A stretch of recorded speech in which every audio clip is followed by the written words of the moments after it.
Hello guys, welcome back to my channel. এখানে আমার বড় দিদি মাংসটা কেটে নিচ্ছে। আজকে আমাদের বাড়িতে বিরিয়ানি তৈরি হবে। আদা রসুন এসে লেগেছে, বিরিয়ানির মশলাটাও গুঁড়ো করা হয়ে গেছে, আদা রসুন বাটা হবে। এখানে আদা বাটা রসুন বাটা হয়ে গেছে। মুরগির মাংস রান্না হবে, মুরগির মাংস আছে, পেঁয়াজ বেরেস্তার জন্য পেঁয়াজ, এখানে আলু ভাজা, আর এখানে মুরগির মাংসটা রান্না বসিয়ে দিয়েছে পেঁয়াজ ভেজে দিয়ে ময়দাটা ছেনে রাখা হয়েছে। এখানে নান তৈরি হচ্ছে, নানটা ভাজা হয়ে গেছে। নাস্তার জন্য মাংস রান্না রেডি। এখানে আমাদের বিরিয়ানি রান্না রেডি হয়ে গেছে। এখানে আমাকে একটা প্লেটে করে দিয়ে দিয়েছে, আমি নিয়ে খেতেও শুরু করে দিয়েছি। বিরিয়ানিটা খেতে কিন্তু হেভি টেস্টি হয়েছে। বিরিয়ানি খাওয়া কমপ্লিট হয়ে গেছে। এরপরে আমাকে চাটনি পাঁপড় দিয়ে ভালো করে খেতে দিয়ে দিল আমাকে। চাটনি পাঁপড় দুটাই হেভি খেতে টেস্টি ছিল।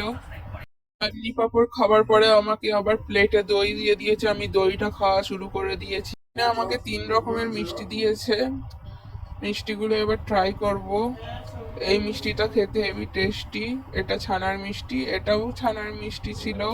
দুটো ছানার মিষ্টি, মানে তিনটেই ছানার মিষ্টি, একটা রসগোল্লা, দুটো শুকনো মিষ্টি ছিল।